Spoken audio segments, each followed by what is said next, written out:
वे एक pharmaceutical company में काम कर रहे हैं जिसका नाम है nuclear exchange research and development.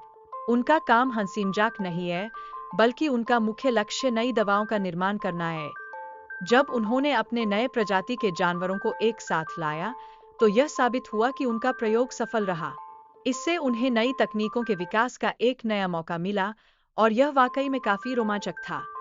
हालांकि कंपनी के प्रबंधन ने उन्हें मानव और जानवरों के डीएनए को मिलाकर अनुसंधान करने की अनुमति नहीं दी। इससे उनकी उम्मीदों पर पानी फिर गया और मजबूर होकर उन्होंने अपने प्रयोग को गुप्त रूप से जारी रखने का फैसला किया। Elsevier Clive no मानव और जानवर के डीएनए को मिलाकर एक अनोखा डीएनए सिद्ध किया। यह उनके प्रयोग के लिए एक महत्वपूर्ण मोड़ था और यह साबित करता है कि वे कुछ नया करने की राह पर हैं। क्लाइव ने इसे अवैध मानते हुए आगे बढ़ने से मना किया, जबकि एल्सा ने इसे जारी रखने पर जोर दिया। इस पर उनके दृष्टिकोण में अंतर साफ नजर आता है। जब एल्सा ने मशीन में डीएनए डाला, तो बच्चा तेजी से विकसित हुआ, जो अनुसंधान की अप्रत्याशित सफलता को दर्शाता है। यह एक अद्भुत पल था जब उनकी मेहनत रंग लाई। ड्रेन का लिंग परिवर्तन एक बड़ा मोड़ है, जो दिखाता है कि जीव विज्ञान में अनपेक्षित परिवर्तन हो सकते हैं। यह विज्ञान के नैतिक पहलुओं पर भी सवाल उठाता है, जो हमेशा चर्चा का विषय रहा है।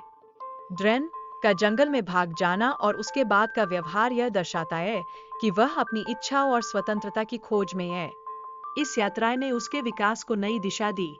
एल्सा और क्लाइव के बीच का संघर्ष यह दिखाता है कि उनके निर्णयों का ड्रेन पर गहरा प्रभाव पड़ता है। यह मानवता और विज्ञान के बीच एक दिलचस्प अंतर्दृष्टि भी पेश करता है। ड्रेन के निर्माण का उद्देश्य और उसके पीछे की वैज्ञानिक प्रक्रिया को समझाया गया है। यह प्रक्रिया एल्सा द्वारा की गई थी, जो कंपनी के लिए आवश्यक थी। क्लाइव और ड्रेन के बीच भावनात्मक संबंध विकसित होते हैं, जिससे स्थिति और जटिल हो जाती है। इस रिश्ते में तनाव के क्षण भी सामने आते हैं।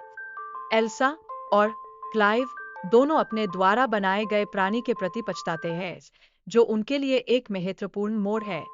इस पर विचार करते हुए अंततः वे ड्रेन को समाप्त करने का कठिन निर्णय लेते हैं। ड्रेन के लिंग परिवर्तन और इसके परिणामों पर चर्चा की गई है, जो जैविक विज्ञान के नैतिक पहलुओं को उजागर करती है। यह विषय सचमुच गहरी सोच के लिए प्रेरित करता है। एल्सा की चिंता और संघर्ष का वर्णन किया गया है, जो अपने अनुसंधान और व्यक्तिगत जीवन के बीच संतुलन बनाने की कोशिश कर रही है। यह एक दिलचस्प द्वंद्व है, जो उसकी मानवता को दर्शाता है। एल्सा का गर्भवती होना और ड्रेन के साथ उसके संबंध पर विचार किया गया है, जो जैविक संबंधों की जटिलताओं को दर्शाता है।